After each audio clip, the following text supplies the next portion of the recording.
Guys, welcome. Welcome. Hello. It's been a while. Today, we are going to check out the latest and greatest Ashes of Creation update. I'm pretty excited about it. Evening. Welcome on Twitch, man. I don't know how to pronounce your name. Jihibble? Welcome. Yeah, Ashes of Creation basically just had a live stream where they let out the recent update. Now, this one's important because tomorrow we're going to be live streaming again. And we're going to have a little Jihibli. Cool. Yeah, tomorrow we're going to have another live stream where we're going to talk more about this update. So today, I just wanted to spend some time and watch it for now. Also, how's the audio? The music in the first scene, was everything looking pretty good?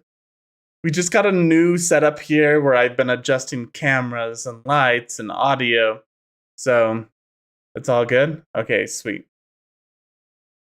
There may be some technical things we've still got to work out. There's more to come.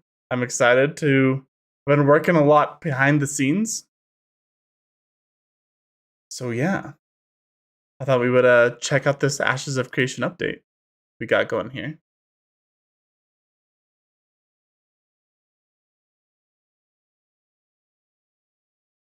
Ghibli, I've already watched, but I do not spoil things. Okay, good. We're just going to take it one little bit at a time. I might talk and comment on different stuff, but yeah. Okay.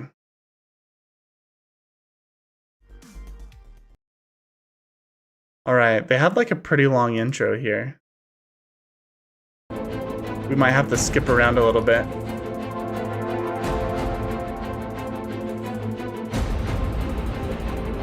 Wait, they pushed it back like another hour?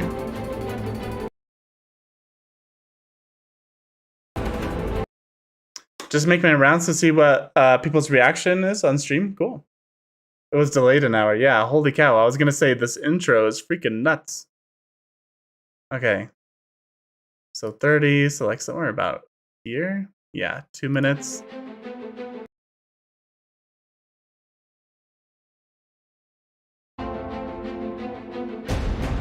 Let's see if we can nail it. Yeah, like YouTube for this reason is just like better in some things. Buffering through old videos. All right. Ooh. I'm excited. I have no idea what this live stream is about.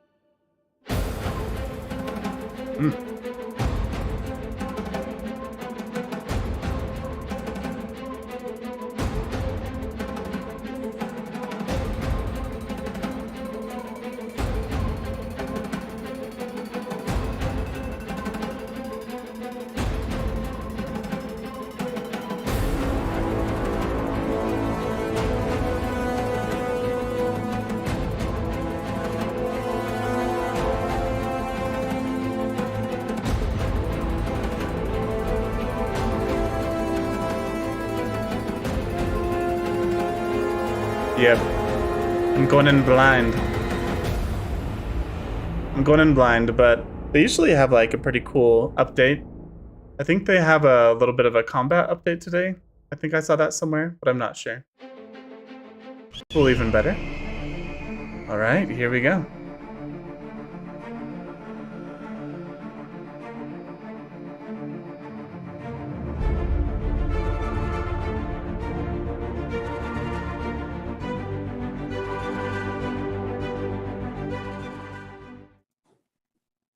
Welcome and salutations to our glorious Ashes of Creation community. Welcome to our September development update. We hope everyone is well and safe.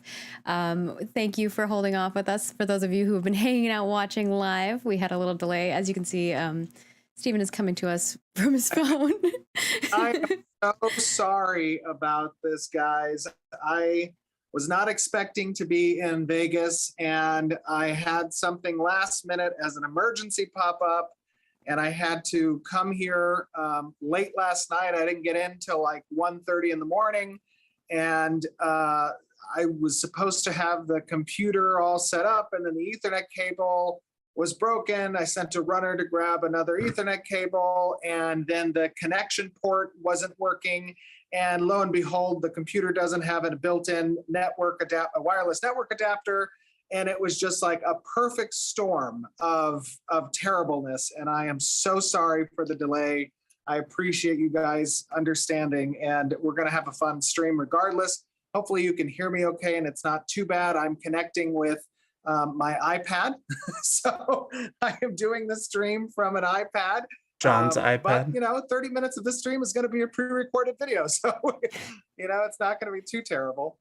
Yeah, we'll be okay. And as you can see, we're gonna you can see our topics right there for how we're gonna be doing things. So today we're gonna be doing our quick reminders. We'll do our basic ranged attack update. Yeah, I hope today we'll do more reminders than normal today. And then also we have our character. I hope they're a little bit more concise today. Of course, seeing that he's on the phone. Q&A from the questions that we pulled. But yeah, I'm excited to see what they show. Submitted form questions. We have got some of those prepared. So with that, we'll quickly get through the updates. First and foremost, we have our question from YouTube. So how we do this is if you are a YouTube subscriber, you have the ability to leave a comment. Well, everyone does, but as a YouTube subscriber, we may randomly pull your comment and spotlight it. So all you have to do is subscribe to us over on our YouTube channel. If you're watching the September development update, when we put this up on YouTube, and leave a comment, you could have your comment selected as well for the next one. So this one was from our lovely friend Mindful K9, which said, I love MMORPGs for their size and world building. The social aspect is cool, but I prefer random adventures coming together because we all need to work together to get through this event or area we are all happening to stumble across. But I don't really like groups or guilds outside of that. So what will be any benefits for those who want a little more solo gameplay as well? So they're kind of asking, will there be options for people who want to solo as well as, they'll do the game event stuff, but. This is a pretty good question because this is one of my main concerns with Ashes of Creation because it seems a little bit more hardcore in certain areas. So I'm interested to hear what he has to say. Sure. It's a good question. The MMO landscape is, of course, filled with players who want to engage, excuse me, with finding new friends. At the same time, a lot of people come into MMOs with a group of friends that are already existing. And so you want to be able to provide avenues to both socially connect other players by creating challenges that require group efforts in order to overcome. And that's always going to be a part of the MMO landscape, whether you're a solo player or not. MMOs, by definition, are massively multiplayer. So that means it's not a solo game. We're not creating a solo game, but it doesn't mean that we don't offer gameplay that is solo-centric as well. It lives in addition to the social aspect of what MMOs provide. And so part of what we do in order to give that element of gameplay is we have quest lines that are devoted towards solo players. We have hunting grounds. Obviously, one of the benefits of being a solo player is you get to keep everything that drops, right? You don't have to share loot with a party or with friends. That's one benefit of being a solo player. But it's going to be more difficult to overcome challenges. And those individuals who are up to taking that additional level of difficulty are going to excel perhaps in their character progression a bit faster than those who are more group centric. It's going to be a little bit of a roll of the dice there because there are. It's interesting because it's going to be pretty classic. Like there's going to be quests and you can do leveling solos and professions. you can be you're solo doing professions, even though you might have to buy stuff and like trade with people.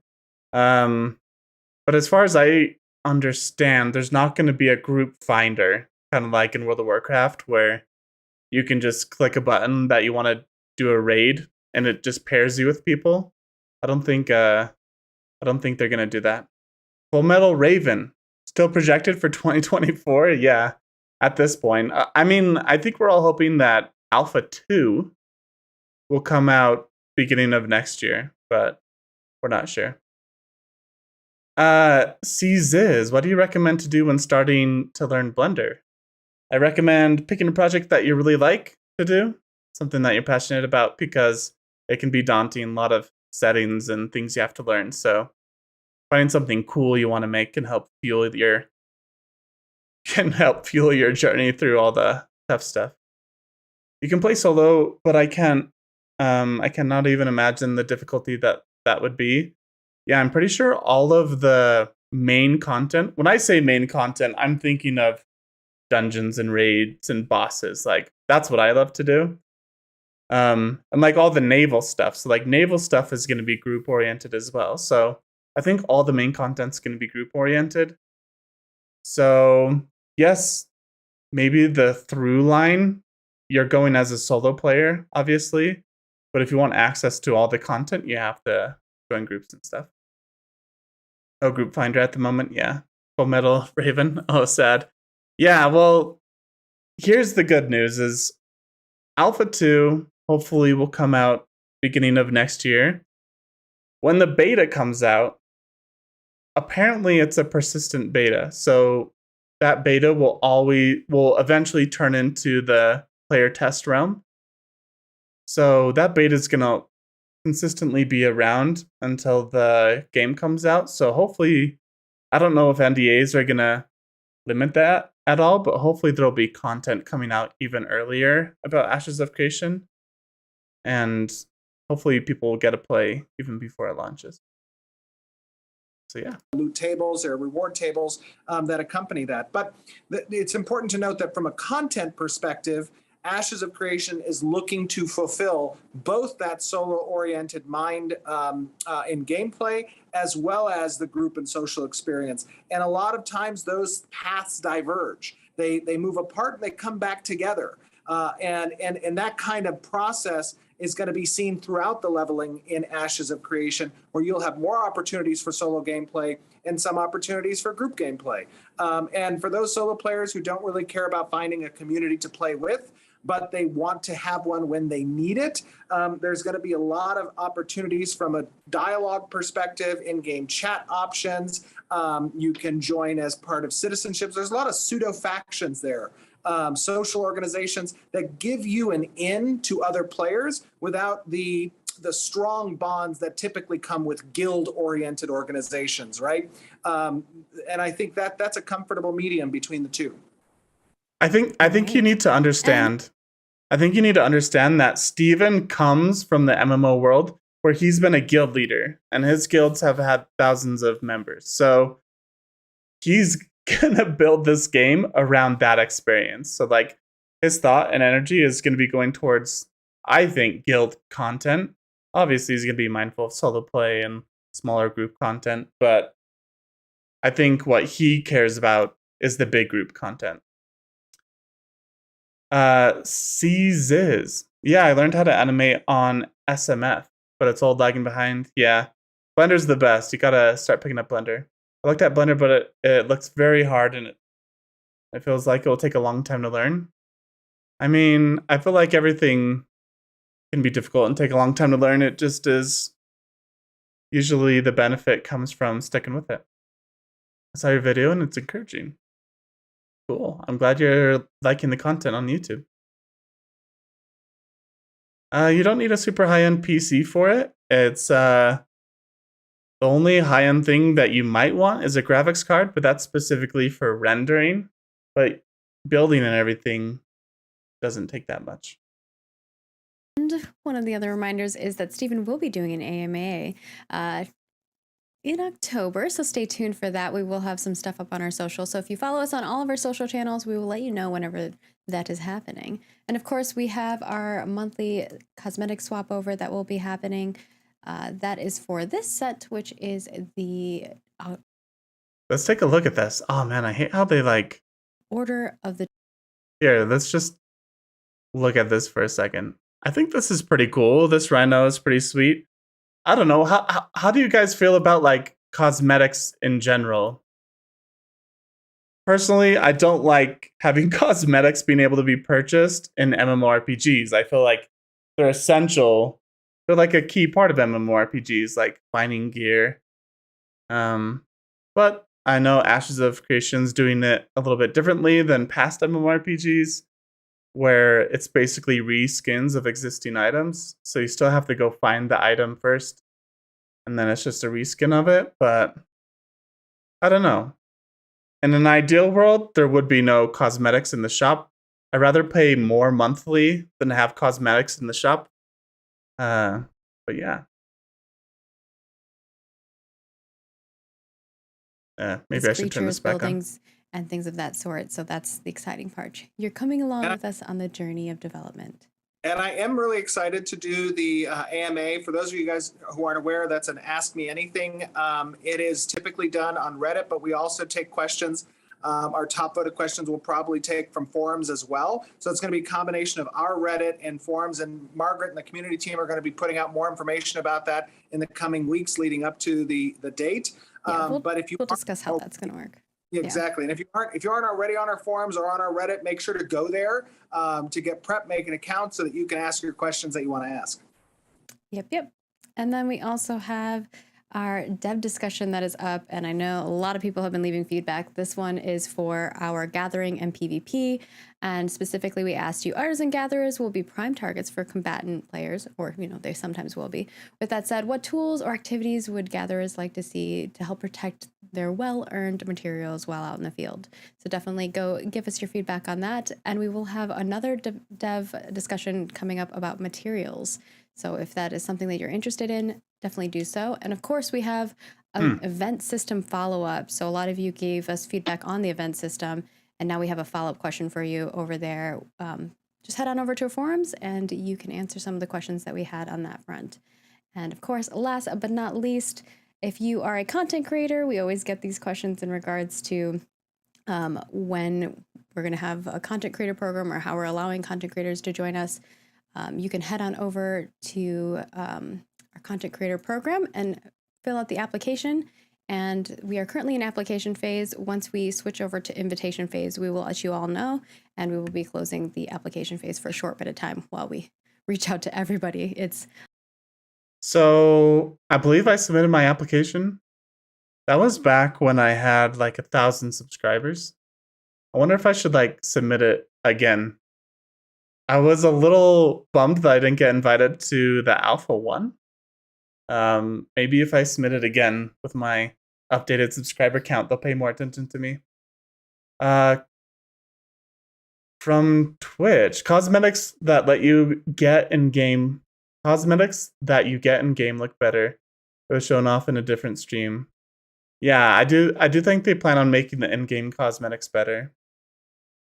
Or so store cosmetics are just a little extra cash flow for Intrepid. Yeah, like if you're gonna do cosmetics like in a cash shop, I think Intrepid's doing a good job. Like I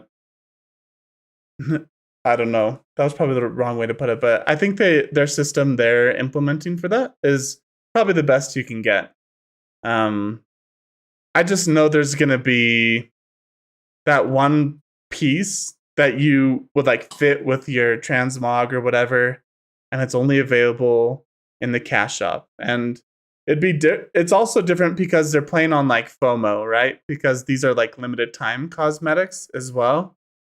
So they're not available to everyone. They're available to only people who are here now, who are willing to pay money. So I don't know. There's like some things I could see them improving on, but they're doing all right. A lot of people. So we appreciate all of you guys. And again, this is not a creator program that is based on, numbers. We're not just being like only people with That's funny because they say that, but I was one of the, I don't know, biggest ashes of creation YouTubers. I'd put out the most videos. I think when my videos had almost 100, no, that's not true. It probably was like 60,000 views. But there was others that everyone else that was like invited who I was following that did Ashes of Creation content. They had like more subscribers and less videos made about Ashes of Creation than I did. So I don't know. They say that. I'm hesitant. I'm a little bitter, if you can't tell. Shop Cosmetics are a set you can not mix match. Ooh, yeah, that's right. So that makes it a little bit better. It's kind of like a full set. Okay, good point. 1 million followers can join us. We want small creators, big creators, creators who do all kinds of different types of things, whether you're a video creator or a cosplayer or whatever it is. So if you are somebody who is interested in doing those things or is currently doing those things, it's more going to be about quality and consistency in your content. And with that, we will move on to our basic ranged attack update.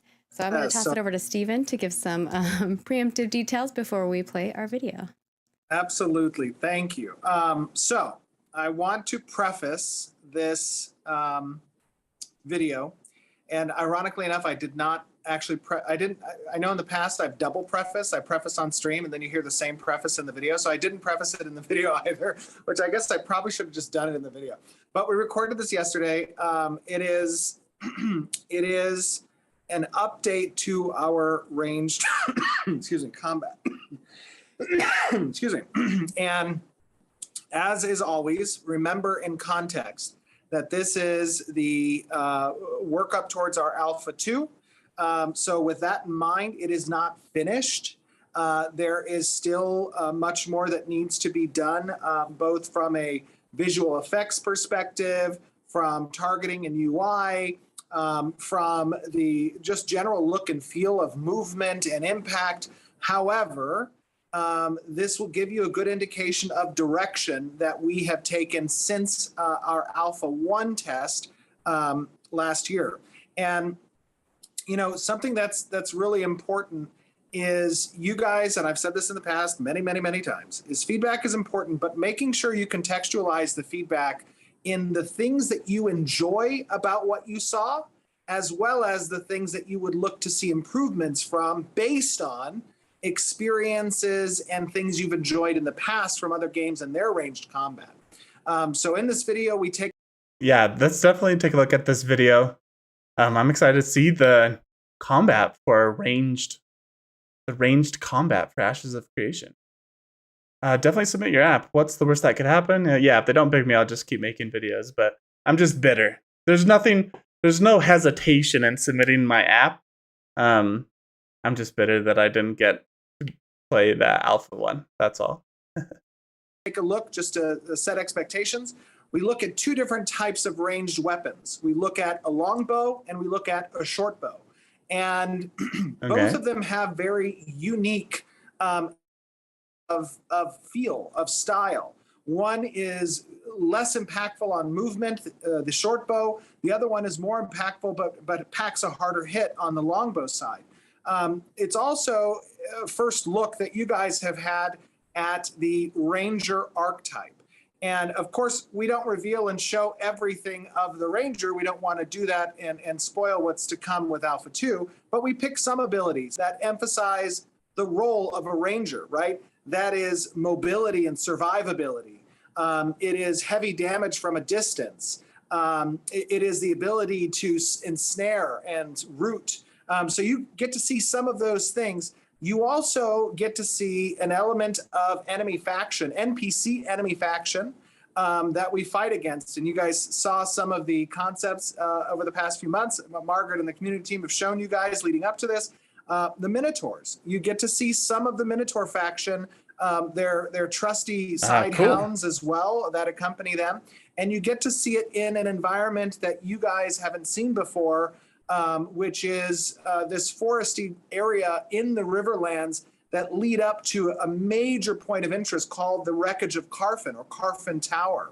And that is a big vertical dungeon that exists within Alpha 2, and it has some significant story.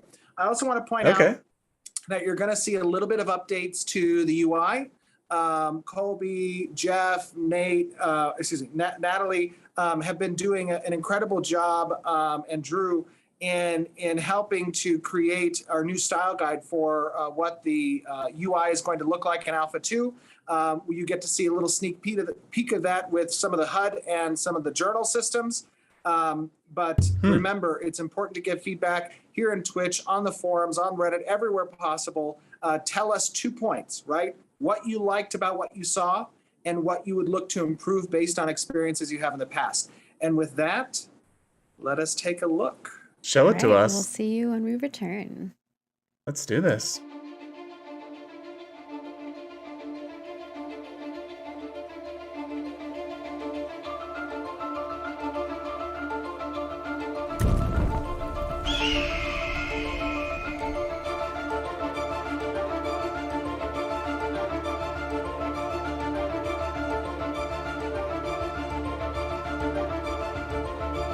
Alpha 2 Basics Ranged Weapon Attack Update. Hello, everyone, and welcome to another live stream day with an awesome showcase of our basic ranged combat revamp.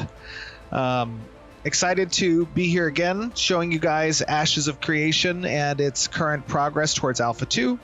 I have joining me today 2 stellar senior designers on our team. Senior designer Trad and Jeremy. How are you guys doing? Trad. I'm doing well. Just looking forward to showing some of the stuff we've been working on here. Oh, I know. It's always exciting. Jeremy, how you doing, buddy? Doing really good.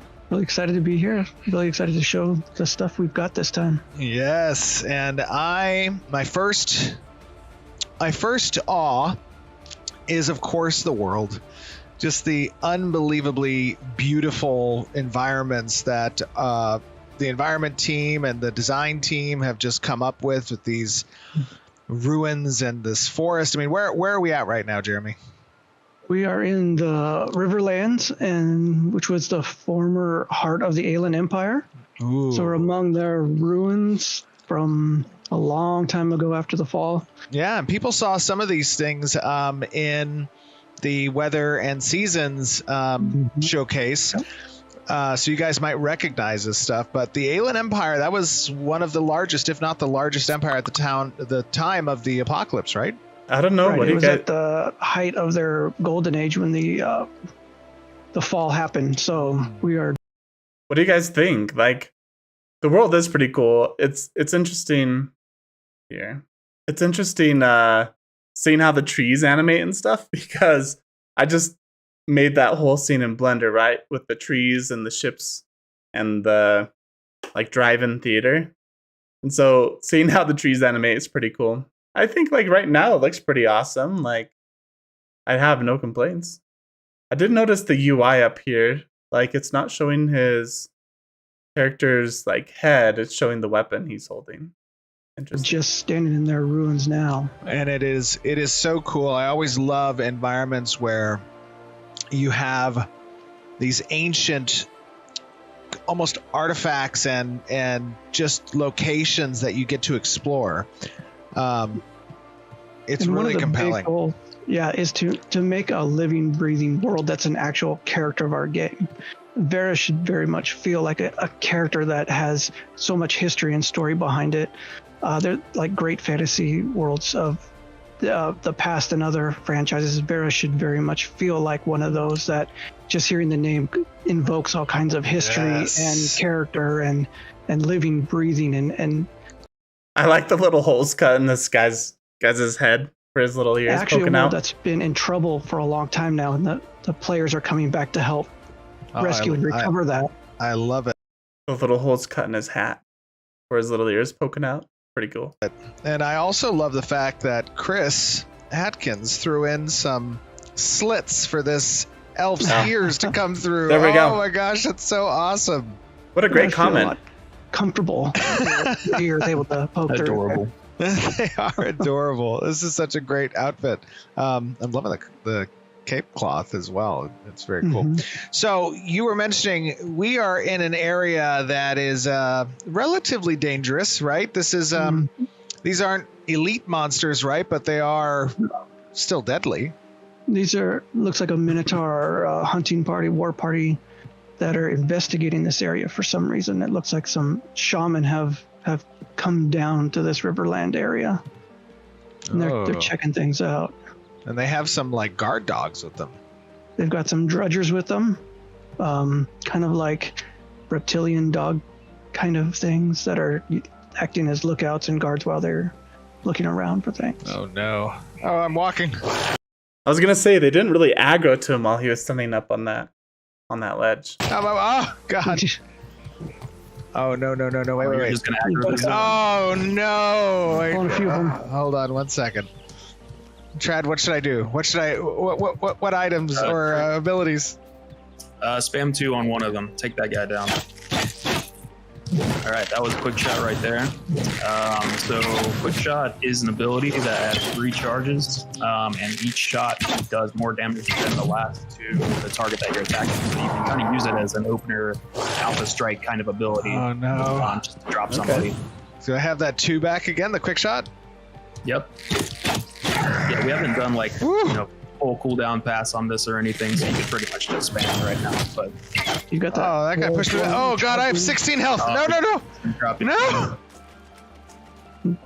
The shaman are not something to mess with. They've got that charge. How did we They've got draw? that ability. How did I grab so many? They're paying attention. Okay, hold on. Playing as a ranged player, you have to be aware of your surrounding. I did not. I was not aware of my surroundings. Okay, you guys may notice that I'm not dying right now. And I would just like to comment that the stream would not be good if I died trying to fight these. What do you think? Like, GM cheats activated? Yeah. I'm not so much interested in him trying to survive. I'm more looking at the system of combat. So, what do you guys think? Like, I think it's pretty interesting. So, he prefaced this video with a lot of prefaces saying, like, animations aren't totally ready. Like, everything is still in the works. But that the little, like, effects that I am seeing look pretty good. Obviously, I would like to see the arrows more as they fly through the air, but I'm sure they'll iron that out. But all the effects that they have put in look really nice. These things. What am I Like, using look here, at this. Dread? That will be Snipe.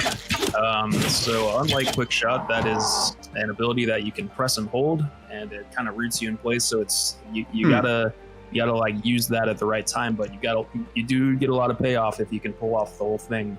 So that's pretty cool. First of all, I really like that they're thinking about abilities that you can interact with more. So like holding down for like a big power shot, or that you can like tap it really quickly for like 3 consecutive shots. This is letting me know they're going in the right direction of interesting gameplay. Like, it's kind of like a meme at this point, but I always like compare things to WoW because that's the MMO that I've played the most. It's pretty, like, you have a rotation in WoW, but it's pretty basic and like you just press the key for your ability. So I really like seeing this flavor they're adding to it. It looks good. But like Steven says, it's not a finished look. Yeah. Like, I can definitely see improvements with like the animation. I'm trying to think of like bigger picture right now. Yeah, I'm trying to think bigger picture with like how they're building out the ranger class in general. And I'm trying to think about how different weapons have different attack speeds. Like the longbow is slower than the short bow. So we'll have to see. the longer that you charge it, the more damage it does. I need to get some of my health back. I do have to say, this environment they're in right now looks so much better now that he's like walking around. Like, this is cool. This little swampland, all the foliage. Like, I love how dense the foliage is with like the swampy grass. I really like this area. I apologize, stream. Let me just say that whenever we do these recordings and I am piloting, right, I have this very well thought out outline and plan about how things are going to go, and somehow something happens and it just doesn't work. And I don't know It's why. like when Mike Tyson says everyone has a plan until they're punched in the face. Right? Yeah. No plan survives contact with the enemy. But so I turned on lens this flare? cheat code which doesn't let me die. Holy cow, the lighting is looking really cool with the lens flare and like the shadow of the trees and stuff. It's looking really nice. This must be like the new Lumen with Unreal Engine 5. This is really If I cool. fall below 1 hit point. So every time you see me drop to 1 hit point, know that I would have normally just died there, and you guys can, take a shot of water or something. Point for the Minotaur. Yeah, point for the Minotaur. Okay, so by the way, you guys are seeing this is early morning here on the Varen Riverlands, and you'll see that there's a lot of weather effects that are happening right here. There's some. This reminds me of Valheim, like the fog, the breeze, the way I love that feeling. It has a sense of like epicness. It makes you want to explore. I don't know. It's really cool. There's some pollen because we're in the middle of spring, but it's also early morning, so we have this fog layer that's rolling through. Of course, the aesthetics of Ashes of Creation are very important. We've always said that game systems makes games fun, and the game environment and the aesthetics make it beautiful and make it it's so immersive. Cool. So that's really we double cool. down on both of those. But Jeremy, talk to me a little bit about these Minotaurs. Who are these Minotaurs? Why are they here? So these Minotaur, well, prior to the fall, they were kind of just a nomadic, chaotic race. They're a race that really benefited when the player races left for Sanctus. So they, in the intervening time, they've gotten stronger. They've kind of found some techniques, some help in some ways from other entities that aren't friendly. So they've really got organized, got equipped, and they're kind of actually excited to see the players come back because they want some revenge. So they are looking for ways to. They have oral histories and things that tell of these people that. So I'm not really listening to his discussion about the Minotaurs at all, but from that angle, I feel like that was the right amount of animation put in. It wasn't like super flashy and stuff. I just know that when he was zoomed out and like firing quickly, I couldn't see the arrows, and I had a hard time like seeing how it telegraphed the shot from when you fire it to when it hits. So from being zoomed in, it looks really nice. Zoomed out, it didn't look as good. Yo, welcome to the live stream. Armin CVS. Combat looks good. I'm so excited for Alpha 2. Yeah, like it's a huge testament to this development company, right? That they're able to build something that looks this good, and it's Alpha 2. Like, there's going to be so many things they're going to even improve on further. I believe for Alpha 2, they're going to have all the systems in place, and I believe that includes classes. So, Arminicus, yeah, it's going to be pretty sweet. I hope they add me to Alpha 2. If not, we may just have to purchase one of the packages just to make content off of it. But yeah, this is pretty sweet. Held them down and hunted them, and they're brutally wanting to exact that revenge. Can I? I'm going to cheat here again because I just want to go up to them and give people a look at what these Minotaurs look like in the game. Mm-hmm. So the Terragor is one of those clans or tribes. Dang. This one's the Raincaller, who has essence that kind of evokes water. He has water abilities, throws water, cool. Attacks, and makes shields of water bubbles around them. The Minotaurs look better than any of the races we've seen that you can actually play.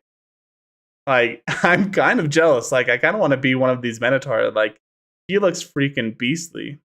He's so cool. He's also huge.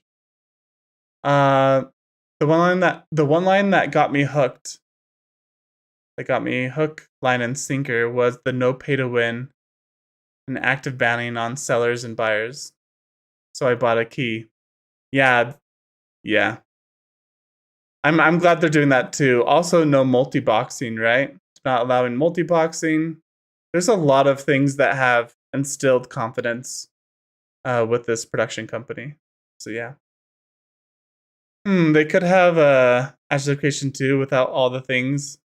An A2 without all the things. Oh, Alpha 2. Until it's on the game, you can't go to beta. Well, you shouldn't.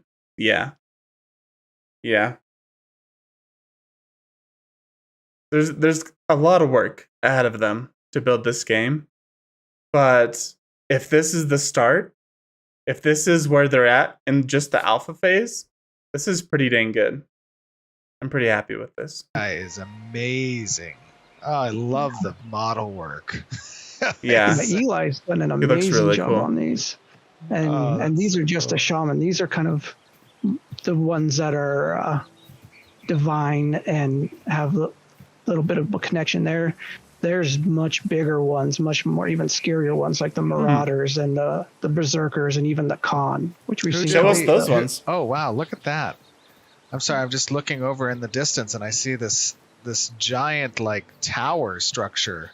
Yeah, that's the Tower of Carfin under a curse that is causing a lot of problems for the area too. Oh, you're right. Actually, I think if we approach up here, we actually cross over into the boundary of Carfin, the wreckage of Carfin, right? It's like Correct, yeah.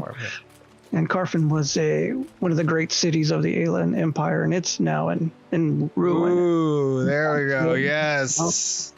Mhm. The I wreckage. see it. That, my friends, that you're seeing off in the distance is in Alpha 2, obviously. And Sweet. Jeremy, tell us a little bit about the tower and what, just a little bit. Nothing give away too much, but just a little Sure. bit about the tower. What is it? What is the tower from a player's It was perspective? a focus of the mages and study of the Alien Empire. Carfin was a city that kind of had a great mage population, so it had a university there. And things went bad there during the last days of the fall.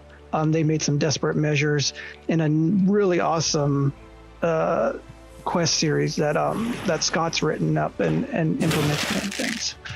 Awesome. So it's going to be a pretty fun tower that is intended for many groups to exist within and fight. Now, Trad, question. Okay, the sound was really nice. Like the, I don't know. It felt like it had pretty good impact. I like the sound. I'm trying to be more like critical, provide more feedback about it, but the sound was pretty good. Maybe a little loud, but the type of sound and like the impact it was having with the damage numbers, I really like the damage numbers. That was really nice. Very true. Cool thing is that with the key you get access to Alpha 2 and Beta 1 and 2. I'm hyped, even if it ends up being a dud. Yeah, I'll probably end up buying a key. This is pretty cool. What type of weapon am I using? Thank you. What type of weapon am I using here? This Longbow. would be the longbow. So you can kind of tell, like when you're shooting your basic attack, that the shots are a little bit slower but have more power behind them. I really like the model that Atkins threw together for this. Oh, it looks so good. Looks like it's of an Empyrean design. So one of Yes. the great Empyrean bow makers of the past. Maybe someone's remembered the techniques to make it. It looks so Mhm. good. So If you now, wanna go and Okay, shoot go something with it, like go ahead and hold the button down. One thing that we're playing around with this that we haven't done with our melee weapons is it has a contextual behavior based on if you're tapping the pressing the button versus holding it. So kind of like snipe, you can actually hold these attacks, and instead of doing just a rapid fire, I'm sorry, you just have- Trad, 1 second. Something Sure. happened. These little birds just spawned right near me, and they're like eating on the ground. If I move, will they move? I hope so. Okay, let's see. let's find out. Birds. How are you just gonna sit here and let me run around you? What are they doing? They're just they're eating, I guess. Oh no. Okay, wait, what do you want me to do with this weapon? Hold your Q button and charge up an attack. Houston, we might have a problem. All right, ladies and gentlemen, get your shots of water ready. We may be a little early. I'm so sorry. Let me see if I can. Don't worry, you have got it. Perfect. Oh, I know, it's true. I just don't want to. Give the Minotaur another. Oh! Yep. Whoa, what was that? That was pretty cool. Did he charge me? He got you. He's hitting you with those water bolts. Oh, that's kind of cool. So I can jump while shooting this.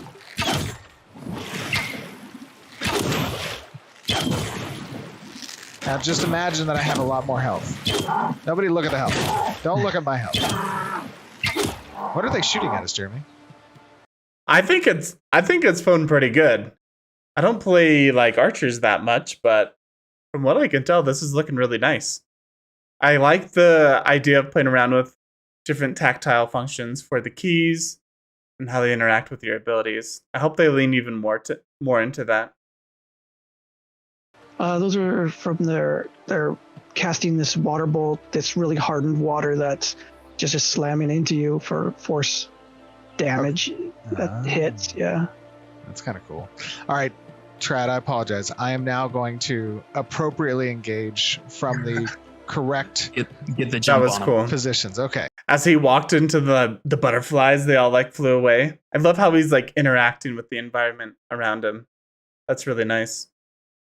Looks so good. Such a good dev update. Yeah, this is looking really nice. I'm more interested in the actual systems, like the leveling up systems, the crafting systems. So I'm really looking forward to those.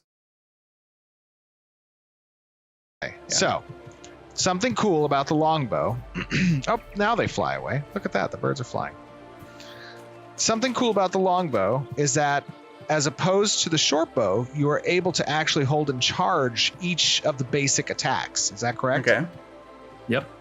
And doing so, what does that do for the weapon user? Currently, it's just a damage increase, but we can do all sorts of things with this later. Like if you're charging it up longer, then you can set up some kind of status effect combo. There's all kinds of things that we can do with it. But yeah, right now, it just increases the damage. And so, for example, one thing you could do is you could do 2 basic shots and then charge the final shot, and that would give you like a big spike of damage there at the end. That was really nice too. Like as he's holding it down, his character slows down, but he's still able to walk around. It feels fluid and mobile while still having impact. Yeah, it's not like WoW where you can just run and shoot and you're like the same speed the whole way. There's a little bit more impact to your movement. But that's cool. Like, I don't know, he felt like an elf running and jumping around and shooting this thing. So that's I mean, this is more than I could have asked for. We need a good game studio, a game that gains insane amount of players that's not pay to win. Yeah, I hope Ashes of Creation is that.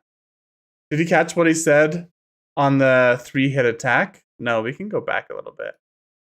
I was kind of focused on the animations. Then you can set up some kind of status effect combo. There's all kinds of things that we can do with it. But yeah, right now, it just increases the damage. And so, for example, one thing you could do is you could do 2 basic shots and then charge the final shot, and that would give you like a big spike of damage there at the end. So that's each cool. one can be charged individually. Wow, Have that's different pretty cool. combos.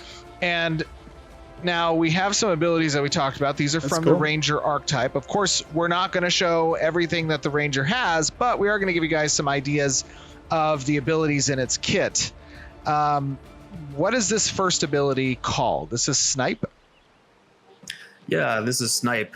This is the one I was talking about earlier, where it's kind of like the basic attack, but a lot more powerful. You can hold this, and when you see that little flash there at the end, that indicates that it's fully charged. That's a you can- strong ability. Yeah, you can keep holding it in case you want to, wait for the target to get low before you, bring them down if they're getting healed. All kinds of things that you can do, but after a certain point, it stops getting charged and it reaches max damage. Oh, that's cool. He's healing aura. He's That healing. Rohan, Now what happens? Let's get into that environment where I'm getting chased by a few creatures. Hold on. Let's see if I can find a couple more, because I know there's another ability we have called Airstrike, which is kind of cool. Let's see.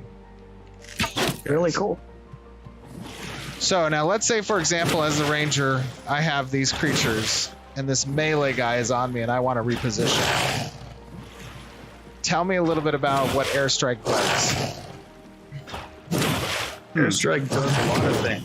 It moves the character in the direction that you're facing. That was and cool. It rains three That was pretty projectiles sweet. down in the path that you're going.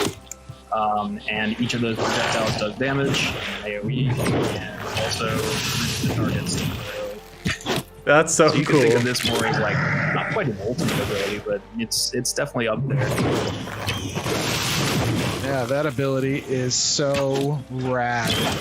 Yeah, I that's love really using cool. it. You can see it's Yeah. channeling nature essence to cause runes to come up and bind to grab the Minotaur and hold them.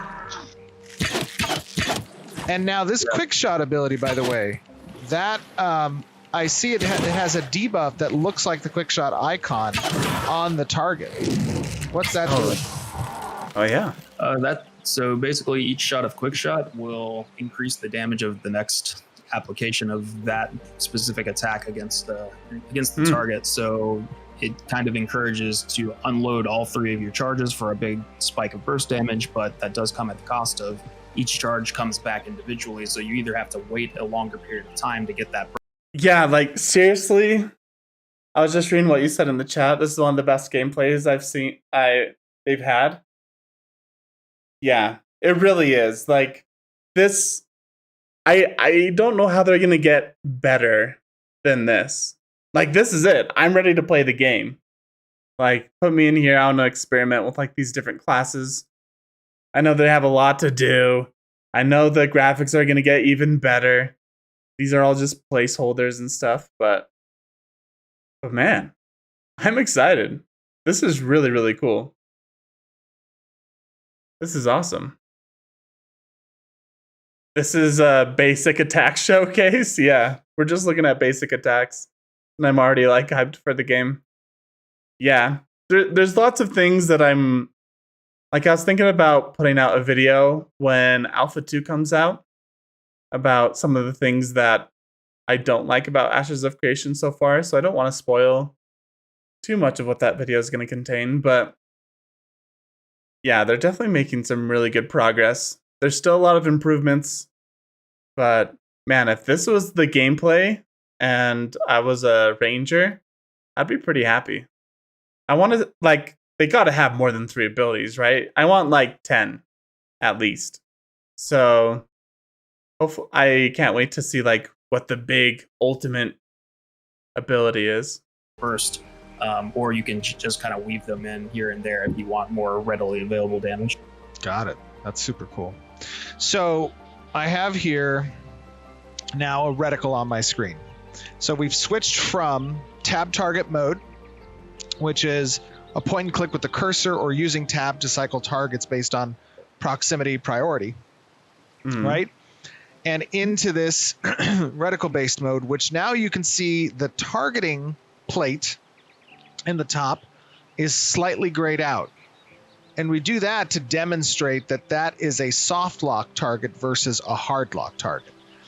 Okay. And what a soft lock target is, Trad, do you want to explain a little bit about that? Sure, yeah. So if you are in action mode and you don't have a target actually selected like you would in a tab target game, then it'll just smartly choose whatever target it thinks is the most appropriate for where your camera is and attack that target. But if you were to actually select a target, Hey, that's pretty smart. By the way, Kegarino, welcome, man. Welcome to the live stream. Yeah, this is looking really cool. That's pretty sweet. So the soft target just means you can switch it by changing your cursor. I could actually see how that would be really helpful. So I was thinking about this. They showed a picture of like a castle with like a gate going towards it. If there was a bunch of people like steamrolling the gates and you're just trying to like keep them at bay, you're like firing everything you got, the reticle would actually be like a pretty good option for that situation because you're always hitting the person in front. And if someone wants to stop, you're still hitting the people that are continuing and like running ahead of them. But if you're like tab targeting them, that's like a hard target. So even if other people are like getting close to you, you're still shooting that one guy that's further away going to do something else. So I didn't really think about that when they talked about this before, but that could be one situation where the reticle would be more beneficial than the tab targeting. Target. I think is it right mouse button in action mode? Right. Right now, it's of course all of this stuff is customizable by the user, but if you press the right mouse button in action mode, it will hard lock the target, which means you can take your reticle off the target and it won't change. Correct, Trent? Right. That's awesome. Cool. Now we have another type of ranged weapon that we can show. I don't mind that. That's pretty Oh, sweet. and I can still, while in action mode, I can still tab to cycle targets as well. Yeah, we really wanted to showcase a more tab-based combat here because we, in the last live stream, all of our melee attacks were more hitboxes, right? They didn't acquire a hard target, and so we wanted to show a little bit more of that in this stream. And so, you know, right here, for example, like target, you're not having to aim your reticle or anything like that. It's more what you, in line with what you expect of a more traditional tab game. It's kind of hard to hear what they're saying, but yeah, that is pretty cool. Even though he has a reticle, he doesn't have to necessarily aim his shots. The reticle just helps, like, it basically picks whatever's closest to the reticle to shoot. So that's pretty sweet. And you can still, when you like hard lock with the reticle, you can still tab target after that. So I'm starting to see how this combination of tab targeting and action-based combat work together.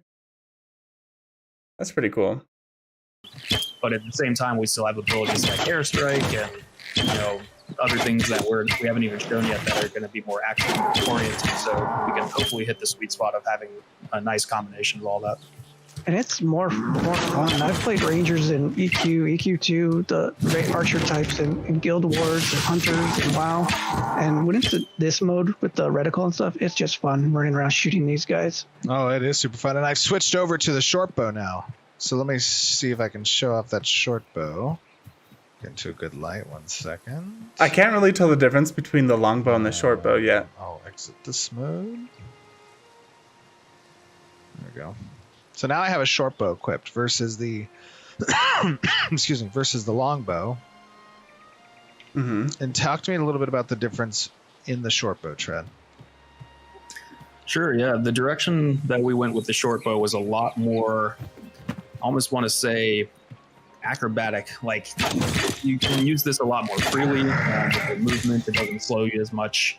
It's a higher rate of fire. Basically, this is the more mobile feeling, lightweight version of the longbow.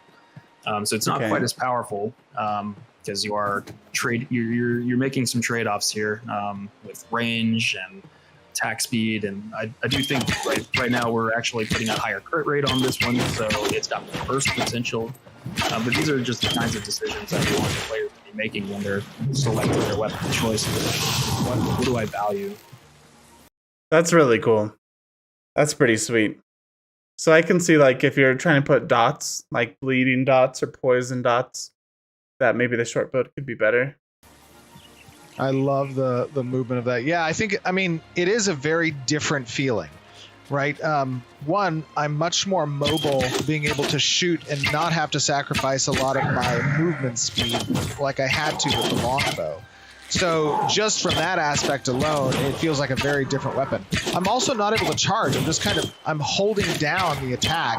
And it would be cool if, so the weapons having a unique feeling to them is awesome. So already kudos to them, but it'd be really cool if they took it one step further where different weapons are better in different situations. I'm not talking about the damage that they do, but I'm talking about like actual mobility. So what if there was a dungeon where you had to be super highly mobile? So that would force everyone to use like lighter weapons, short bows.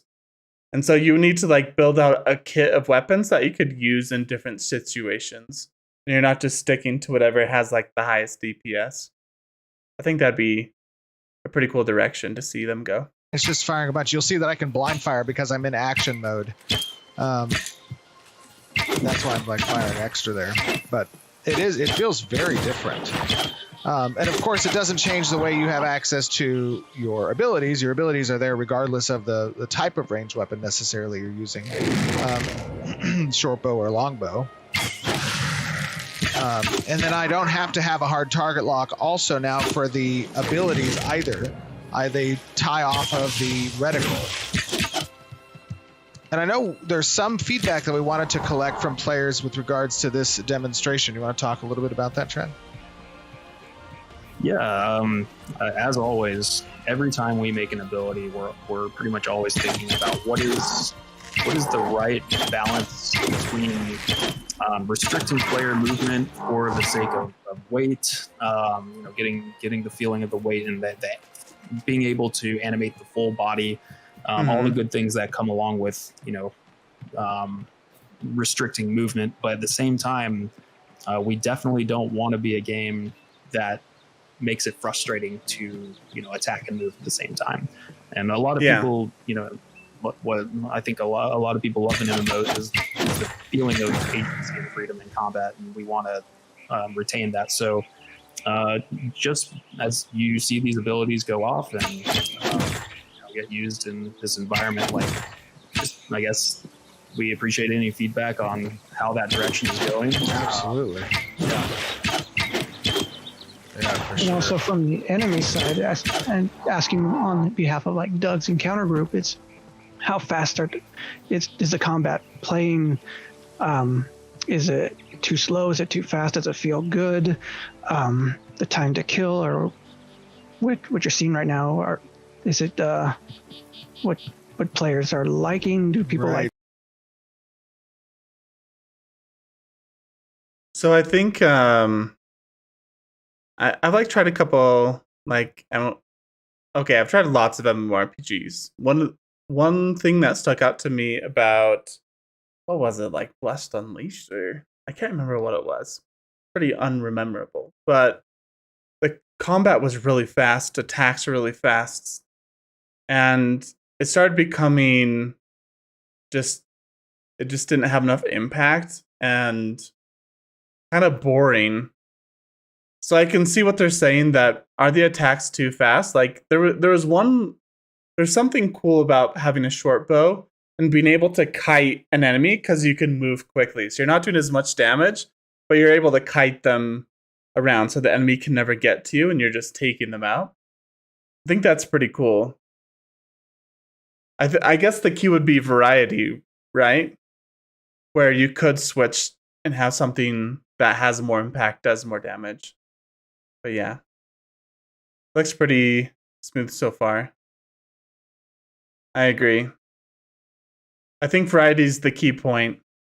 I'd love to see maybe a little bit more of a difference with the longbow. Like maybe a little slower. I don't know. I don't know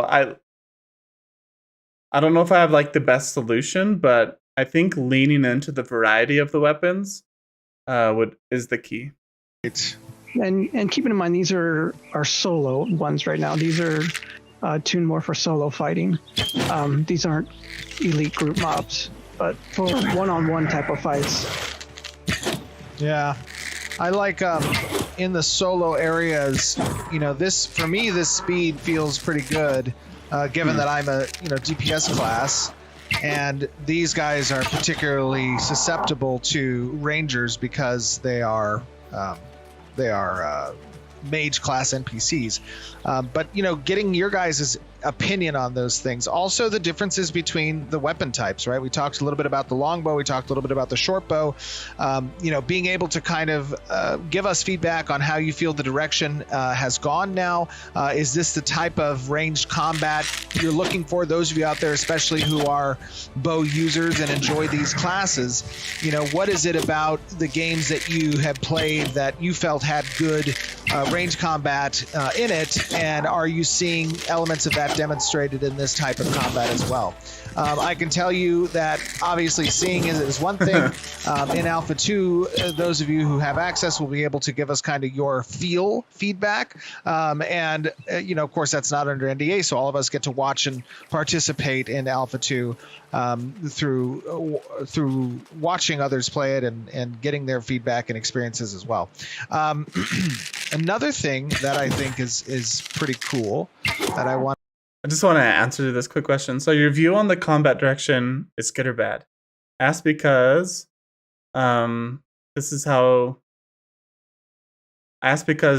this has now turned into a huge riot on Ashes of Creation Discord.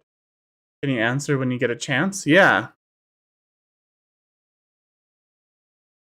I'm interested in seeing the riot and what people are like saying.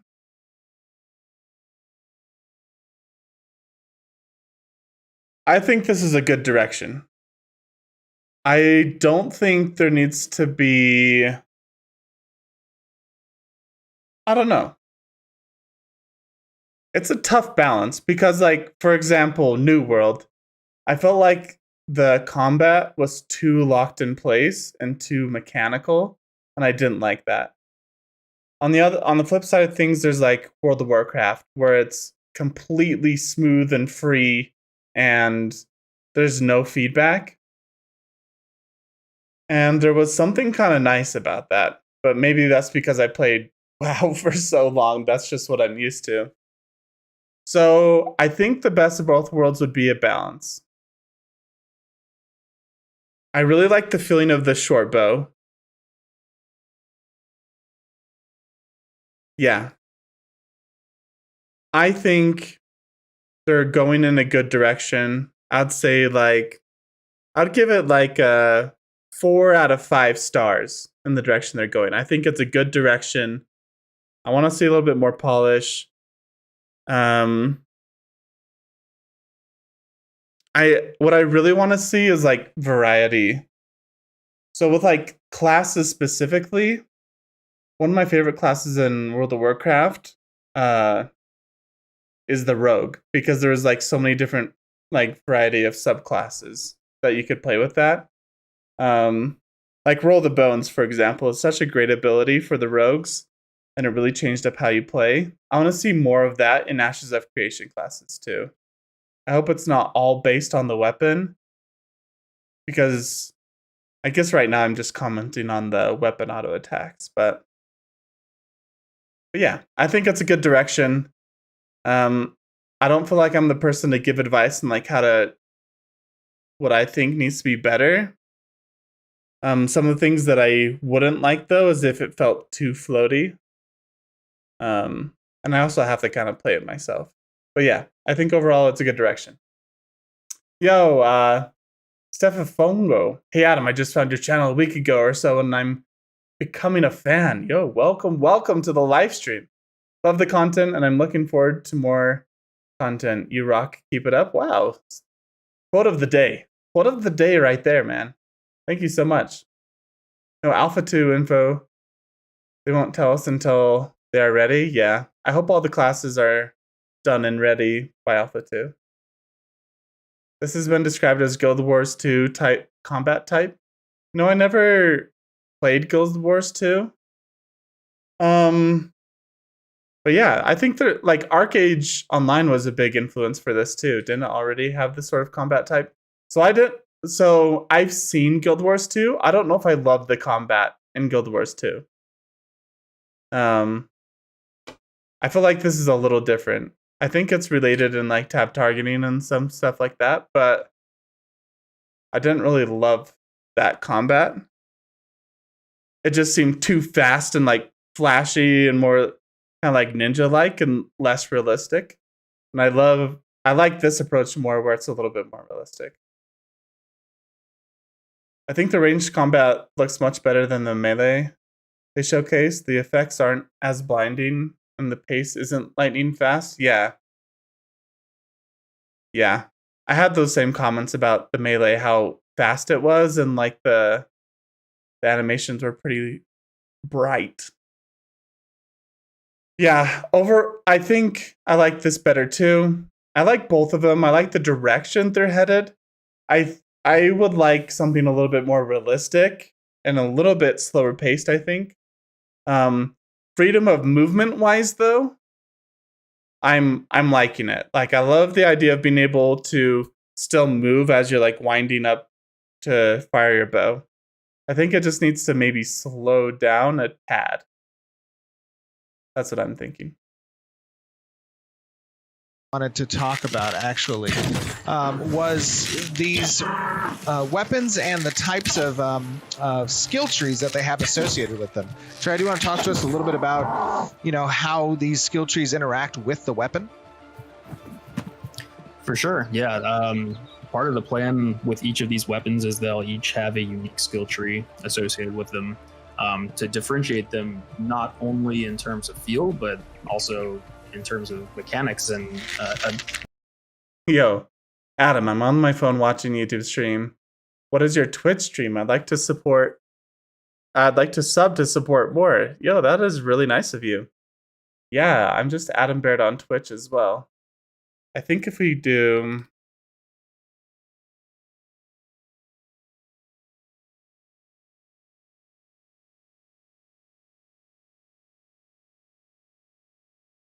I don't think that worked. I'm just Adam Baird on Twitch, same as YouTube. The best way to support me, guys, I haven't really plugged this very much, okay? But I did start a Patreon. I was gonna plug it in like one of my big upcoming videos. You can't sub to me on Twitch right now because I'm not like I don't know what they call it, a partner or something. But you can support me on Patreon. So if you are wanting to support me more, you can do that. Never mind, found it. Hey, welcome. Welcome on Twitch too, man. Welcome. By the way, I don't need anything, guys. Like, I'm going to keep making content, whether you guys sub or not, right? So all I want from you guys is to sit back, relax. You know what? Go grab some popcorn. Like, put that microwave popcorn in.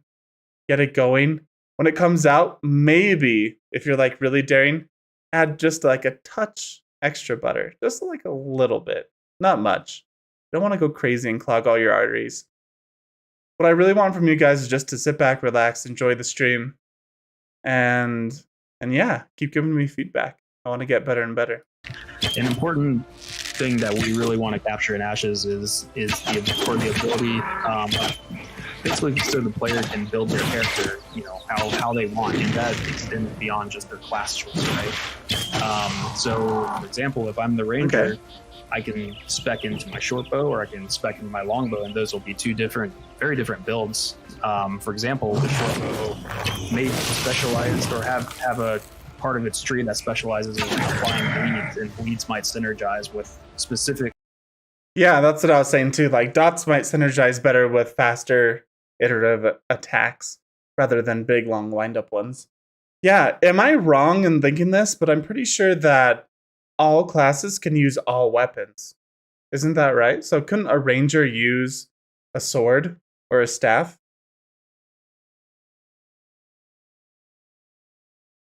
You say yup, but how does that work? Because look, all three of these abilities right now are like winding up a bow.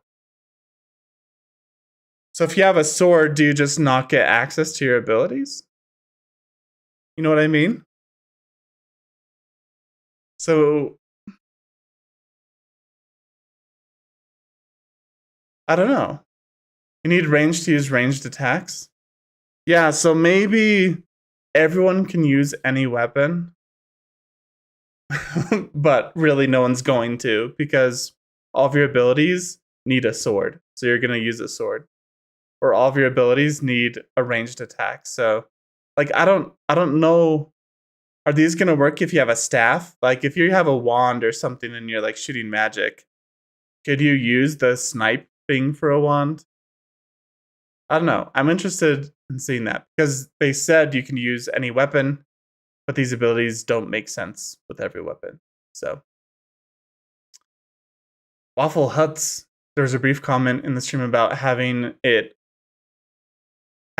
auto switch weapons. Okay, when you need to use ability that requires a different weapon. How does that work though? Because doesn't like every ability that the ranger uses require a bow? Or are there going to be like some abilities that require a sword, so you need 2 weapons to use your like full kit? And if they require a sword, that means you can't use staves, right? Or like a shield. I don't know. Lots of unanswered questions. But yeah, food for thought. Ranger abilities that the longbow might not necessarily synergize with. So weapon choice will play into like what abilities and your type you're specializing in. There's just a lot that goes into it, and we're just starting to scratch the surface of that.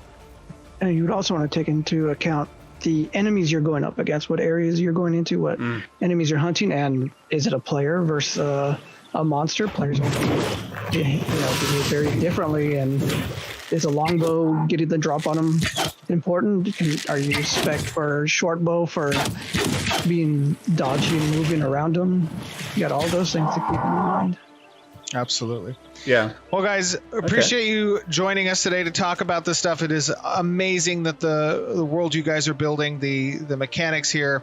I hope everyone in the audience has enjoyed the demonstration. Talk to us, give us your feedback, tell us what you liked about it, what you would like to see changed.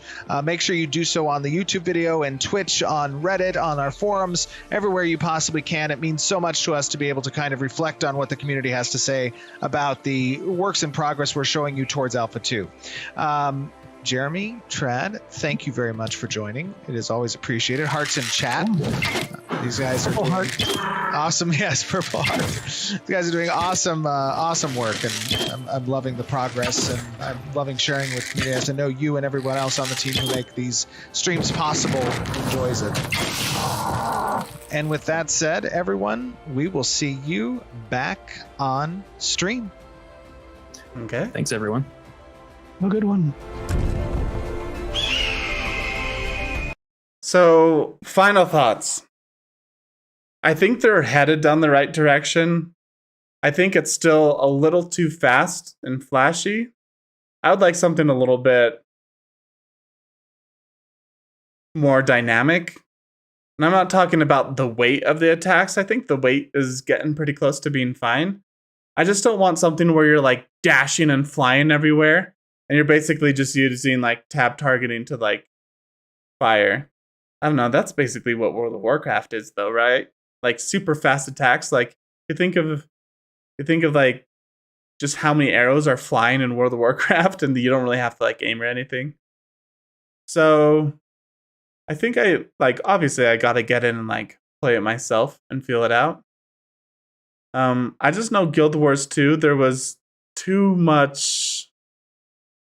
It almost seemed like an anime, like the way the combat felt. And I would like to lean a little bit more, not realistic, but a little bit more like Lord of the Rings feel to it. Not so anime and flashy, but yeah. So feedback, just watching that, I would say maybe slow things down a little bit. Maybe the ability that shoots fast is fine, but it seemed like all the auto attacks were really fast too. And yeah, keep leaning into playing with how keystrokes interact with like abilities. I also want I would love every class to like feel like it needs to adapt to situations. So I don't know if that's like as you're shooting more, you're like building up momentum, so you want to like keep high momentum on something. I don't know. So my feedback's not very concise, but overall, pretty happy. I feel like they're going the right direction with things. Feel like there just needs to be a little bit of tweaking on the timing, maybe slow things down a little bit. If I've learned anything is that oftentimes I can pick out what's wrong, but I don't know the best solution at all times. So yeah, that's my feedback. Thank you. Yeah, curious to see how it works out. I'm sorry, Adam. I said I would not spoil things, but Steven does answer the auto weapon switch question a little bit. Okay, should we keep watching for a bit? In the melee as well. But if you want to kind of address that, I think our hardcore fans probably know, but I think there's a lot of new viewers who are watching today. Absolutely. So, part of what we're exploring with this approach of our hybrid combat is offering the player the functionality to utilize either tab targeting or a reticle-based action camera mode. Okay. I don't have a whole lot of time today, so I'm going to skip forward a little bit because I already know all of this stuff right here. Really good. I'm enjoying playing it. I like the feeling of getting in and taking these shots with these bows. I love the sound. I'm loving the environment. I'm loving the impact hits on the creatures. There's a lot of work still to be done on visual effects, on more sound, and kind of on these abilities and how they flow. But things are feeling fluid. They're not cumbersome. You're not having to stand still and be rooted in place. And you still keep a lot of the agency, even between tab target or action combat mode.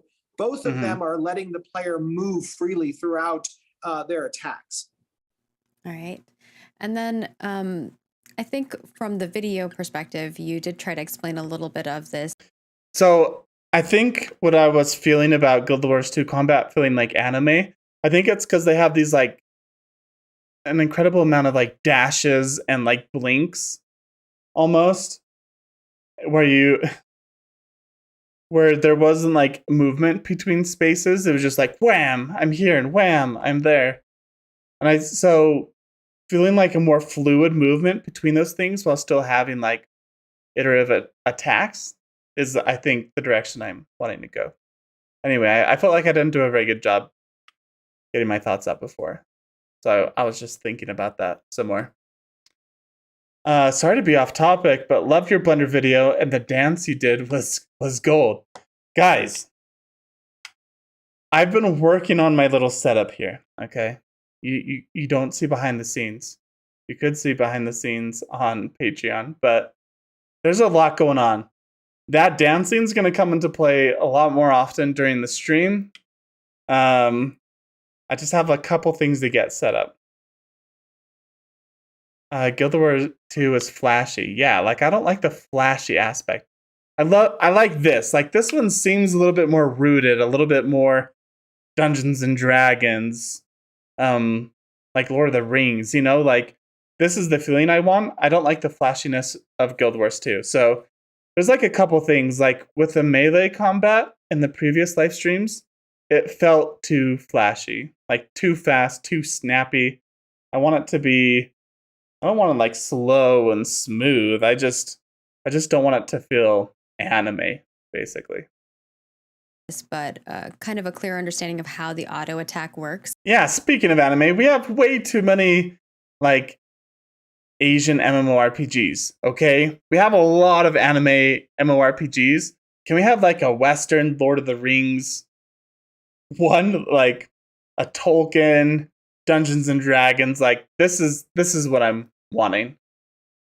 Versus like the abilities, and how you see those things intertwining, how you see people using the auto attacks versus the abilities. Obviously the ones here didn't have cooldowns, as Trad said, but in the future they will.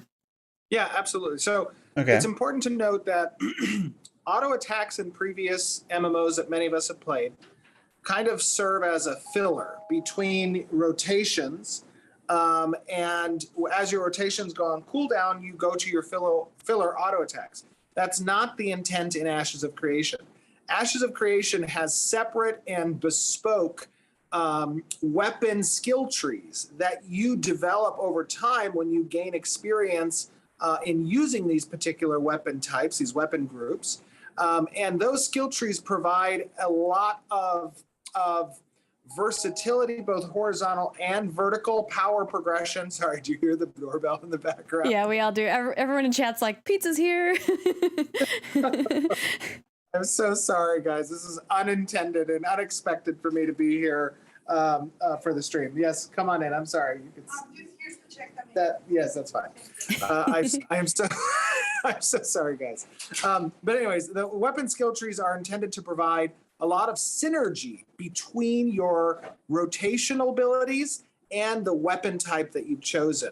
And as you progress, you're going to be able to influence things like number of attacks, speed of those attacks, procs that occur on those attacks, status conditions that can be applied to the target based on these basic attacks. And then when you see those things proc and happen on the target, that's when you use certain rotational abilities in your class kit to complement those proc effects, right? So So he basically said you can like choose between bows, and then you can build your like skill tree around what weapon you want to like focus in. He said like your choice of weapon. And in my head, I'm thinking, well, what if I'm a dagger, right? Like, what if I'm a mage with a dagger? You know, like, what spell abilities like influence that dagger? So I think he's going to get to it in a second. you're watching out, you might get a telegraph through animation. Maybe your character does an odd type of release on the weapon animation attack, and that tells you, ooh, I'm proccing on this attack. Let me now go use this ability that has a 30% upswing on power or damage because they're under a certain status effect that's granted by my weapon ability. Okay. All right. And then we had a question from Baba Yaga, who was asking, will rangers be required to carry arrows? And I saw a lot of other people asking about, will we have arrows, or will crafters have to craft arrows, things of that sort? Just in general. So we are not tracking ammunition in the game. I'm not sure how much that brings to gameplay.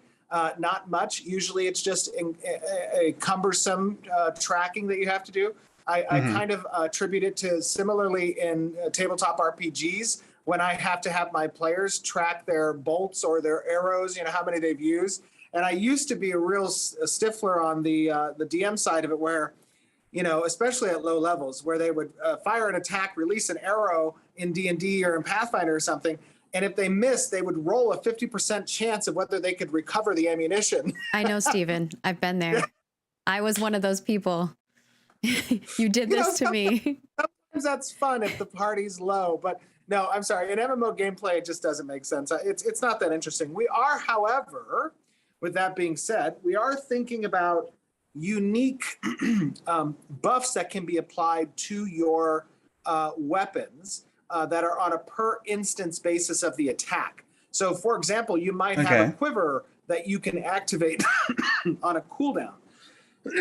And that quiver might apply some type of rider effect on the basic weapon attack that you have equipped. Or you might have some type of alchemical consumable that applies it to your melee weapon. Those I think are interesting because they add an element of horizontal gameplay depending on the adversary you're facing or the challenge you're up against. All right. Good for professions the next as well. Here is, are bows hit scan or projectile based? They are projectile based. And then we have. Oh, go ahead. You'll notice that in the video, when I switched to the action combat reticle mode, I was able to fire the bow as a blind fire. And I didn't need to have a target in order to do that. That's one of the differences between tab and action combat mode, is that you can launch projectiles in the action combat mode as a blind fire option. And if a target or if something moves in the way between between the time of that projectile launching and impacting its either max distance or a piece of terrain or another target, it's possible that players might move into that projectile range. Yeah, and you saw like the projectile sitting on like whatever it landed on for a little short bit there too. So if you just put a tank in front of your archers, he's going to take all the hit if you're in action combat mode. Like he'll just take all the hits. I don't know how I feel about that, because then you just switch the tab and then all of a sudden you're shooting through the tank. maybe there should be a little consistency there. I don't know. Too, which is really cool. I forwarded it to show that case that as you were talking about it. So hopefully Awesome. that lined up with what he was saying. And then we have from Valiant Salad, which is just a hilarious name to begin with. I love it. They asked if a ranger doesn't have a bow equipped, can they still use their airstrike? There we Would they go. still be able to use certain abilities even if they didn't have their bow equipped? Some abilities will require that certain pieces of equipment are equipped. That's true for melee abilities like a shield bash requiring a shield to be equipped, or certain ranged abilities requiring a ranged weapon to be equipped as well.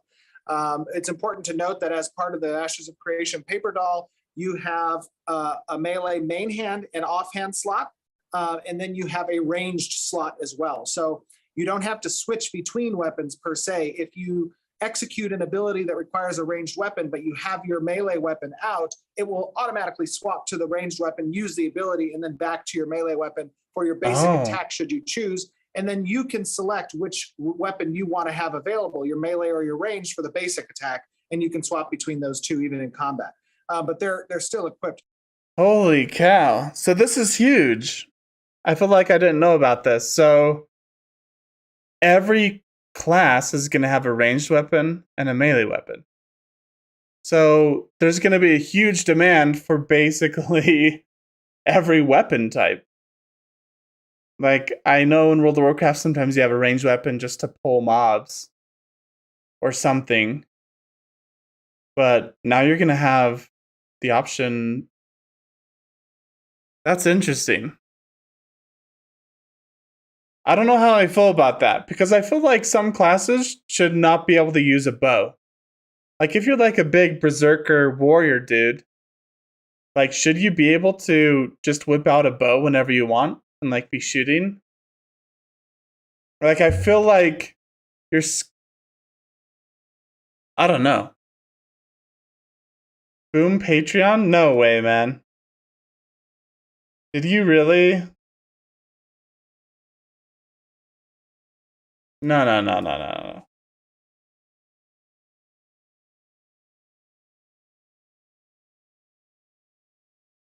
Dude, you don't have to do that, man. I'm not even like really pushing Patreon right now. I'm kind of just adding content there, so at least it's worth it in the future. Let's see. You did. Yo, thank you so much. That's awesome. I really appreciate it. Man. Here, this is what I was going to do if someone was going to support me on Patreon. Prepare yourself. It's not as epic. But look at this. We were going to kick in the music, slowly but surely.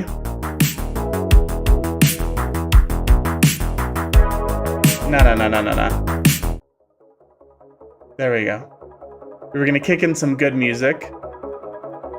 And then we were going to hop over and celebrate. Que Stefango just subscribed on Patreon.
Yo. Guys. No audio. No music. You can tell it's rough. Not much, just the music. Yeah, no. Yeah. Guys. Yo, thank you, Stefongo, for supporting me on Patreon. That's freaking awesome. I wish you guys could see my setup. Obviously, this doesn't look super good. I'm just huge in the scene. Just you wait. We have the new green screens in. We have the new setup coming. Pretty soon, this is going to be like even better. We're going to celebrate. But thank you so much for supporting me on Patreon. I wasn't really going to promote Patreon until I had all this set up. So you get the ghetto version. This song is just too good though.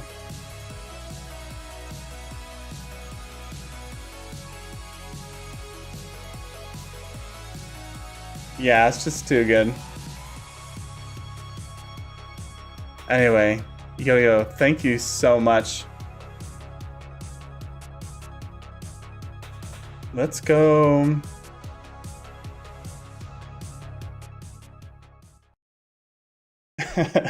It's gonna be awesome. It's gonna be awesome when we actually get the thing, like the setup going.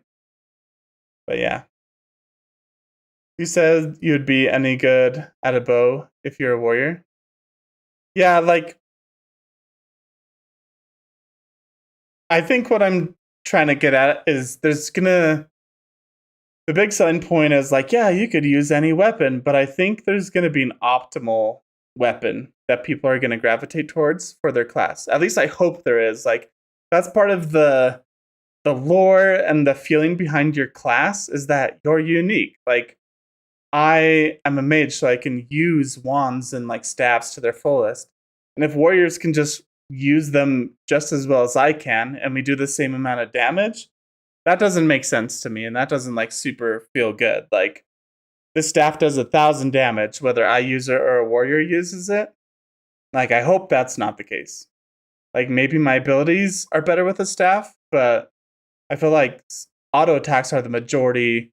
He's saying auto attacks are supposed to be the majority of your combat, not an afterthought or a filler. So I hope there's a little bit of a class attachment to certain weapons. Or what if you picked a warrior main for archer sub? Yeah, like obviously there could be combinations like that. So there's so many unknowns. Like I like the idea of not being limited to a weapon. I like the idea where I'm a warrior, but I can use daggers or a short sword or a huge long sword or two swords or sword and a shield. I love the customization. I just hope that you don't see someone running at you and you're like, it's a warrior. And then all of a sudden he casts a spell on you and you're like, oh, it was just a wizard with a giant greatsword. You know what I mean? So, I don't know. I hope there's a little bit of a exclusivity. Ranger, rather, not archer. Yeah. One other thing I want to point out about ranged combat and projectile-based action target mode is take, for example, a situation in a siege where you might be on top of a wall and you might acquire a target through tab that you see. And by the way, when you're in reticle mode, you can still use. That's like another thing is like, so everyone's just going to stand on the top of a castle and shoot you with ranged until you get up close, and then everyone's going to pull out their melee. Like, I don't know if I like that. Like, I want the warriors to be down there in melee, like ready to take on people, and not just all 500 people shooting you with bows until you get up close. Like, I don't know. You see where like my brain is going? Like I have questions that I need answered. And I know this is early into development. But I'm just hesitant about every class being able to use every weapon and every class having a slot for a ranged weapon and a melee weapon. I feel like you should choose. But I don't know. Kind of love the idea of a battle mage. Yeah, like a paladin or something who can sword and board while mid-range magic missiles. Yeah. I feel that, but I feel like that should be a class design, not just a what weapon you're using design, if that makes sense. A warrior bull rushing a mob prone, only to start blasting with a staff. Yeah. Like I think I want it to be more class oriented instead of weapon oriented when it comes to the diversity of weapons. I guess is what I'm trying to say. I like flexibility, but I feel like there should be benefits to archers using weapons because they do more damage with, or there should be benefit to rangers to use bows over any other class using bows, if that makes sense. Well, at this time, when you target other players, you won't know what class they are. You're not even going to see the hit point numbers. Well, that's what it was, but they could change it. Yeah. I think there's going to be a lot of discovery they're going to have to do. And if I'm right in my feelings, I'm sure other people are going to feel the same way. So we're just going to have to see how Alpha 2 is and give them our feedback. Use tab to cycle through hard targets. You have this differential between soft target lock and hard target lock. Hard target tracks the target when, even if you're in reticle mode, it tracks that target. You can use abilities against that target as if you were in tab mode. And if you have, let's say you're on that wall and you're shooting down at enemies who are just out of range, you can fire those projectiles off at the ground. And if they move within range and in that area, they'll be impacted by the projectile. All right. And then It's No Me wants to know, can you swap the bow in between your combos? Like if you're doing quick shot and swap to a different bow to maximize mobility and DPS? Yeah, so you can always hot weapon swap even in combat, but you can't swap your armor and gear. Guys, I just turned on alerts too. Yo, thank you so much for the follow on Twitch. That's awesome. 3 of you guys followed on Twitch. Rive Genesis? Armin CVS? Yeah, I'm going to butcher all your guys' name. And Jahibba. Welcome, guys. Welcome. And then Bogdan on YouTube. Yeah. Epic Gamer on YouTube. Yo, guys, thank you so much for the support. And the Patreon one. Holy cow. Ethan liking the stream? Thank you, guys. Thank you. Here, nothing that's in a hand or range slot if you're in combat. All right. And then Nethery98 wants to know, how is a melee supposed to catch up to a ranger running away from them if they're full speed? So like if a ranger is supposed to be super mobile, what are the melee's options in order to catch them? It depends on the melee user, right? Obviously, different class kits will provide different gap closers. They'll provide different mobility skills. They'll have lockdowns. They'll have chains to pull back. They'll have a lot of different things in the rotation, right? Okay. You know, that's part of what an MMORPG experience is. You're not just restricted to 3 or 6 skills. You know, you have a rotational suite. And depending on the type of challenges you face is going to help determine which of those rotations you spec into from your skill tree. If you're having problems against rangers because they're constantly getting away, then it's probably a good idea for you to spec into abilities that lock the target down, that give you mobility, or that allow you to have zone control within the battlefield. All right. That was a pretty good question. It sounds like there's going to be lots of customization with how you build your class. That's pretty cool. And then folks were wondering, do I have to have a target in my crosshair to use snipe or quick shot? For abilities, it depends on the ability. If the ability requires a target, yes, you will be required to have a target even in the action mode. If the ability, however, is a templated attack, such as a line attack or a AoE attack, a cone attack, those will not require you to have a target. You can fire those anticipating movement of an individual or target within the zone of effect. And then I think there was questions in regards to the bow and the longbow versus the short bow. Are there different ranges, damages? Like, what's the difference between the two of them? Yeah, I mean, the cool thing about our approach for weapons within Ashes of Creation is that weapons they're not just stat sticks, right? They have different feels, as was demonstrated both in the melee examples with the greatsword and the daggers, as well as now with the longbow and the shortbow.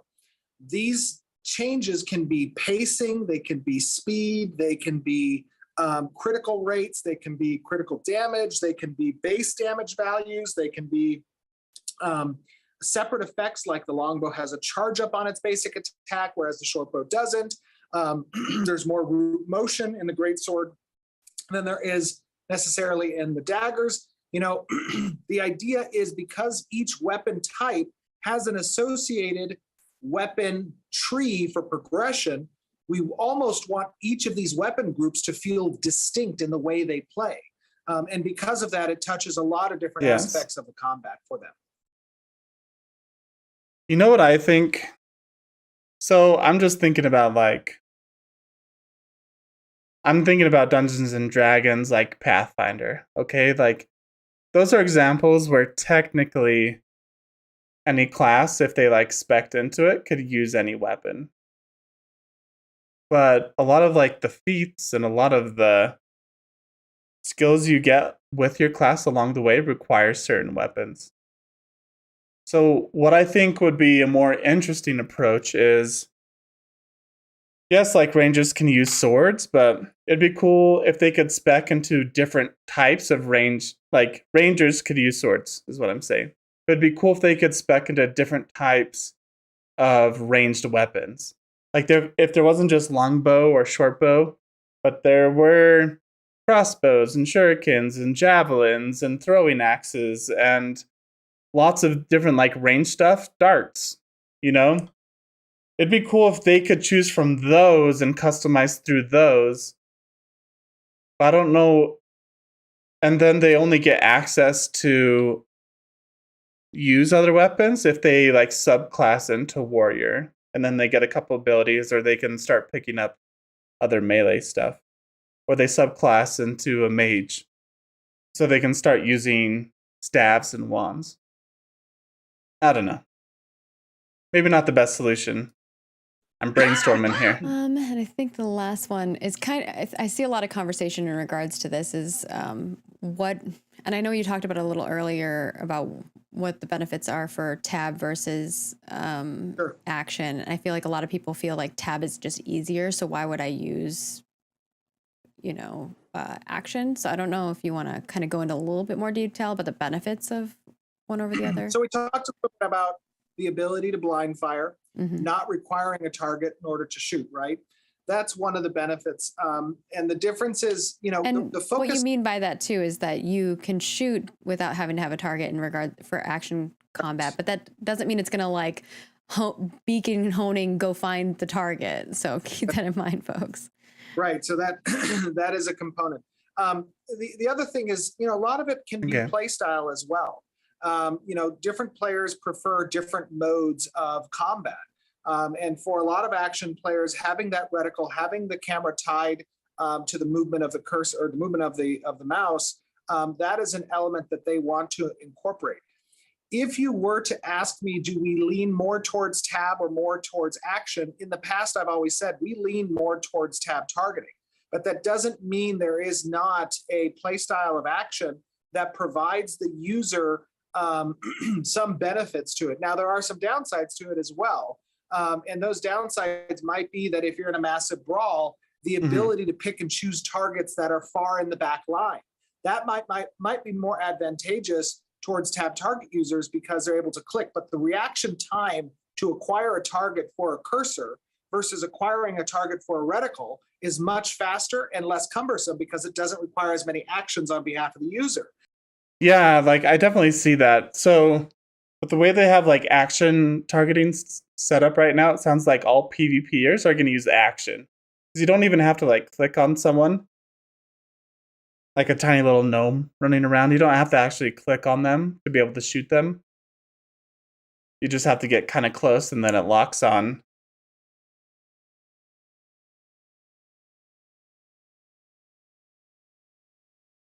I thought the original reason why they had two different styles was just for two different preferences.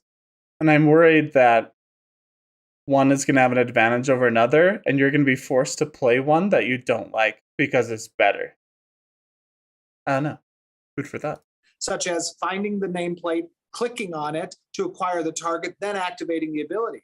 Whereas with a reticle option, all you need to do is orient your camera towards that target and fire off the missile or fire off the attack. That is a component as well. All right. Is speed acquire target. I think we'd be here all day if we answered all the questions, but we do have a forum thread over on our forums. If you go to forums.ashesofcreation.com, we do have a basic range attack updates thread over there. Please head on over there, give us our feedback. Steven specifically is asking for things that you liked. So from looking at this video, what are the things that you like from it? And then also telling us your experience from other games or experiences in regards to ranger classes that you would like to see and experience in Ashes of Creation. And both of those pieces.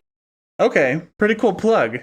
Guys, I think that's a good place to end the stream. Definitely go over and give them feedback with what your thoughts are. I kind of already went over my thoughts a little bit. Basically, I like the direction they're headed. I just don't want it to be flashy. I want it to be a little bit more realistic, not so jumpy and crazy movements everywhere. Like just ninjas bouncing off the walls and like jumping everywhere. I want it to be a little bit more Dungeons and Dragons, a little bit more Lord of the Rings realistic, I guess, in that regard. Anyway, guys, thank you so much for all the support. It's crazy. It's been a good day today.